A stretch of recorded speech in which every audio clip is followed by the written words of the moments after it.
ধানের শীষ শুধুমাত্র একটি প্রতীক নয়, এটি জনগণের আস্থা, ভরসা, অধিকার এবং গণতন্ত্রের প্রতীক। আমাদের লক্ষ্য জনগণকে সাথে নিয়ে এই দেশকে গণতন্ত্রের পথে ফিরিয়ে আনা।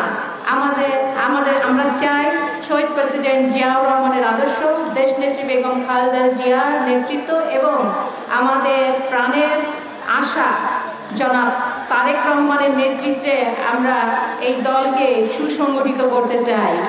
এবং ধানের শীষের পক্ষে এখানে যিনি নমিনেশন পেয়েছেন ইঞ্জিনিয়ার টিএসআই, তিনি শুধু একজন রাজনৈতিক নেত্রী নন, তিনি একজন সেবক এবং সবসময় জনগণের দুঃখে সুখে পাশে থেকেছেন।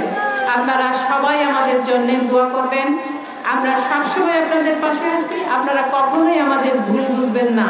আপনারা সাথেই থাকলে আমাদের শক্তি। সকলকে ধন্যবাদ।